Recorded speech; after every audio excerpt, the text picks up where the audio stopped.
Question number 5 16.3 prove that a triangle. बताओ कि एक ट्राइंगल है इज एन आइसोसेलेस ट्राइंगल। कह रहा है एक ट्राइंगल बनाएं जो कि आइसोसेलेस ट्राइंगल है। आइसोसेलेस ट्राइंगल की मैंने कितनी दफ़ा आप लोग को डेफिनेशन बताई है कि ऐसा ट्राइंगल जिसके दो साइड और दो एंगल बराबर हो उसको आइसोसेलेस ट्राइंगल कहते हैं। इसका नाम हम रख देते हैं ए, बी और सी। आगे क्या कह रहा है, if and only if it has to equal median. Median दो इक्वल बनाओ इसके, जो कि आपको ये साबित करना है कि मीडियन जो है दोनों जो आप बनाओगे वो इक्वल होंगे। मीडियन क्या होता है, मीडियन वर्टिसेस से कोई लाइन जो है आपके पास सीधी ड्रॉ हो उसको मीडियन कहते हैं। इसी तरीके से सी पॉइंट से भी अगर मैं यहाँ पर सीधी एक लाइन ड्रॉ करूँगी तो ये इसका मीडियन कहलाएगा। ठीक है, नाम रख दो इसका नाम रख दो डी, इसका नाम रख दो ई। आपने इसमें साबित क्या करना है, इसमें साबित करना है कि जो ए डी है वो इक्वल है कितने, ए ई के। ये आपने यहाँ पर इसको साबित करके बताना है। मीडियन यही है इसका। हमने ट्रायंगल ले ली, उसके बाद हम क्या करेंगे, इसमें हमें सबसे पहले हम बताएंगे कि इसमें क्या क्या चीज़ हमें गिवन है इन आइसोसेलेस ट्रायंगल में। इन आइसोसेलेस ट्रायंगल ए बी आपको पता है वो बराबर होगा किसके, बी सी के। क्यों बराबर होगा, क्योंकि ये आइसोसेलेस है। A B equal to B C, ये हमें पता है। यहाँ लिख दिया मैंने, ए बी लाइन इक्वल है किसके, बी और सी लाइन के। ठीक है, दूसरी चीज़ आपको क्या चीज़ है यहाँ पर, अगर मैं ये कहूँ कि हाफ ए बी इक्वल होगा हाफ बी सी के। क्यों, मीडियन जो है किसी लाइन को दो बराबर हिस्सों में डिवाइड करता है। तो मैंने ये कहा कि हाफ ए बी का जो हाफ है वो बराबर होगा हाफ बी सी के, इसके हाफ के बराबर होगा। बात समझो क्या कहा मैंने, हाफ इसका ए बी का हाफ जो है, जो मीडियन इसने खींचा है वो उसके हाफ बी सी के बराबर होगा। यही चीज़ यहाँ पर हमने साबित लिखी है। अच्छा, हाफ इसका क्या होगा, हाफ इसका मतलब है ए ई। ये चीज़ मैं लिख देती हूँ यहाँ पर, ए ई इक्वल होगा किसके, सी और डी के। ठीक है, इसका ये वाला पॉइंट इसके इस पॉइंट के बराबर होगा, सी और डी। ठीक है, हाफ ए बी का मकसद ये हो गया। इसी तरीके से आप ये भी कह सकते हो कि बी और ई जो है वो बराबर होगा बी और डी के। बी ई बराबर होगा बी और डी के। ठीक है, क्योंकि मीडियन है दोनों, इसलिए ये इक्वल है। अच्छा, आपको नज़र आ रहा है इसमें दो ट्रायंगल हैं, एक तो ये ट्रायंगल है आपका और एक ट्रायंगल आपका ये वाला बनेगा। मैंने ये दोनों ट्रायंगल ले लिए, अलग अलग कर दिए। किस तरीके से, सबसे पहले एक ट्रायंगल ये बनी इसकी, जैसा तस्वीर टेढ़ी बने तो वो नहीं कीजिएगा। और दूसरी ट्रायंगल आपकी बनेगी जिसको मैं नाम दूंगी ए ई सी, ये पहली ट्रायंगल है। दूसरी ट्रायंगल जो है आपकी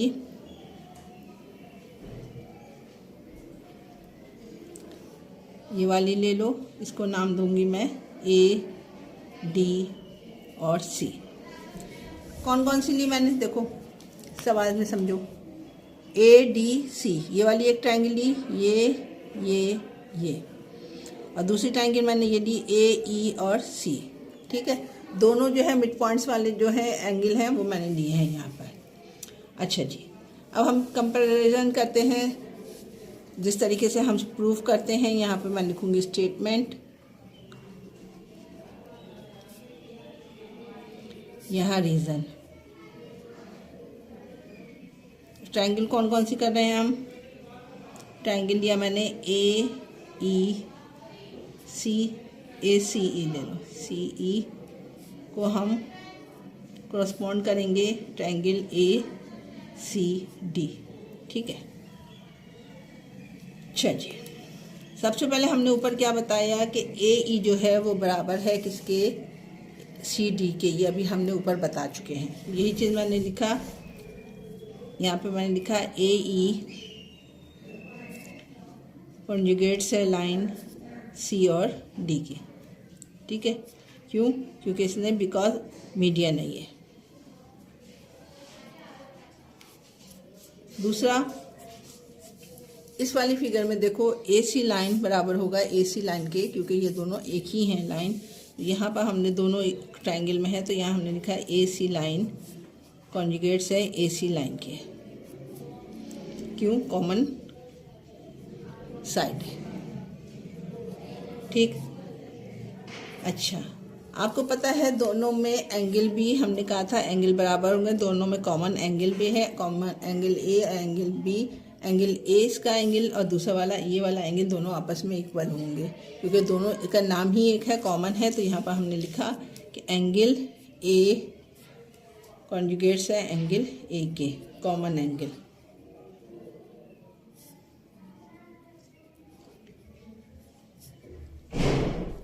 साइड साइड एंगल किसके बराबर होता है? पोस्टुलेट है। जब पोस्टुलेट होता है तो दोनों एंगल जो है वो ट्रायंगल दोनों बराबर हो जाएंगे, यानी ट्रायंगल ACE कॉन्जुगेट्स होगा, इक्वल होगा ACD के। क्यों? क्योंकि साइड साइड एंगल पोस्टुलेट के तहत। जब ट्रायंगल इक्वल हो जाता है तो आपको पता है हर चीज़ इसके आपस में इक्वल होगी, यानी हमने ये साबित कर दिया कि AD जो है, जो हमने मीडियन खींची थी, वो इक्वल हो जाएगा किसके? CE के। क्यों? क्योंकि आपने ट्रायंगल को पोस्टुलेट करा दे दिया है। अब आप यहाँ पे लिखोगे here proof that triangle ACE conjugates है ट्रायंगल ACD के, बिकॉज ट्रायंगल, अब साबित ये हुआ कि ट्रायंगल ABC जो ऊपर वाली फिगर थी हमारे पास, is an isosceles angle triangle, their median AD equal है फॉर C और E के।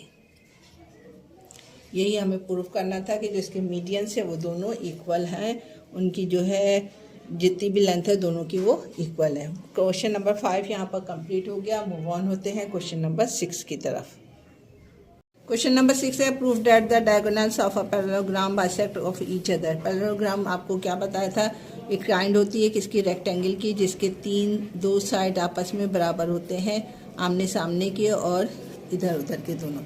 ये आपको कह रहा है कि एक पैरेललोग्राम बनाओ जिसमें जो है आपको क्या बताना है, उसमें एक आपने डायगोनल्स खींचना है। डायगोनल्स का मतलब होता है कि इसको इसे, डायगोनल क्या होता है? डायगोनल किसी भी इसके एंड से इसको मिलाना और इसके एंड से इसको मिलाना, ये डायगोनल कहलाता है। इसका पहले मैं नाम लिख देती हूँ, ABCD। आपने ये साबित करना है कि डायगोनल जो है वो एक दूसरे को इंटरसेक्ट कर रहे हैं, इंटरसेक्ट कर रहे हैं। इंटरसेक्ट का मतलब है यहाँ पर ये मिल रहे हैं, ये हमने साबित करना है। डायगोनल आपको जो पैरेललोग्राम है उससे आपको पहले तो ये बात साबित होती है कि हमने जो है सबसे पहले ये देखना है AB किसके बराबर है। मैं ये लिखूँगी AB इक्वल टू लाइन बराबर होगी C और D के। सही कहा मैंने कि नहीं कहा? ये वाली लाइन के बराबर। क्यों? क्योंकि ये पैरेललोग्राम है। पैरेललोग्राम की डेफिनेशन ही होती है कि इनके आमने सामने के जो लाइंस होते हैं वो इक्वल होते हैं। दूसरी आपके AD बराबर होगा CB के, वही चीज़ मैंने लिख दी है। AD बराबर है CD के, सॉरी BC के लाइन। ठीक।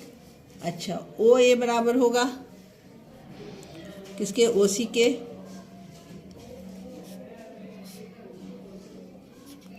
और OD भी बराबर होगा OB के। OA बराबर होगा OC के और OB बराबर होगा OD के। ठीक। अच्छा, अब मैं इन दो ट्रायंगल्स को अलग कर रही हूँ, ये वाली ट्रायंगल्स और ये वाली ट्रायंगल, दोनों को मैं अलग करके आपको प्रूफ करूँगी। यहाँ पे मैं बना देती हूँ ट्रायंगल। ये ट्रायंगल ऐसे बनेगी, ये वाली ट्रायंगल ऐसे बनेगी। इसको थोड़ा सा इनके नाम लिख लो, A AOD और ये है BC और O। ठीक है, इसको रीज़न से हम साबित करते हैं। ट्रायंगल ले लो, कौन कौन सी ले रहे हैं हम, कंपेरिजन कौन से है हमारे पास होगा। ट्रायंगल AOD कॉरस्पॉन्डिंग है ट्रायंगल BOC। सबसे पहले आपको पता है AD और CB बराबर होगा।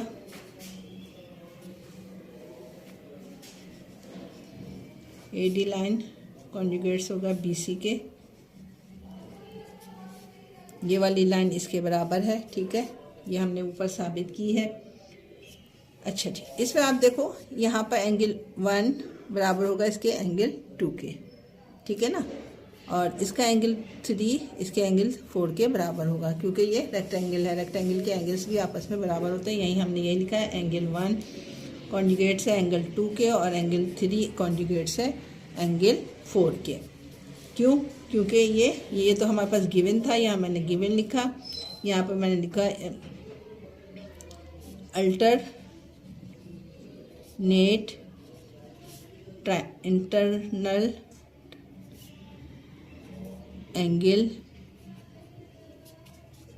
आर इक्वल, दोनों में यही लिखना है आपने। ठीक है, side angle postulate, side angle postulate, तो ट्रायंगल भी क्या हो जाएगा आपका, इक्वल हो जाएगा। ट्रायंगल AOD इक्वल होगा ट्रायंगल BOC। ठीक है, तो आपको पता है जब ट्रायंगल इक्वल हो जाता है तो आपके पास OA साबित ये हुआ, लाइन जो है वो कॉन्जुगेट्स है OC के, और OD जो है आपके पास वो भी कॉन्जुगेट है OB के। हेयर इट इज़, हमने यहाँ पे लिखेंगे here it is proof, here it is proof that parallelogram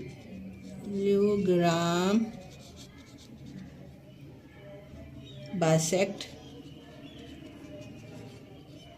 each other. समझ में आया आपके?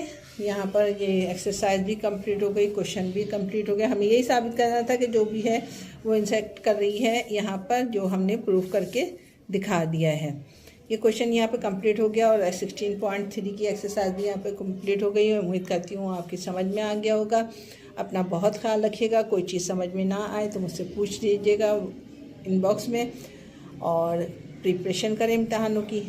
जनवरी भी ख़त्म पे है, अब मार्च में आपके पेपर हैं। मेरी बेस्ट विशेस आपके साथ हैं।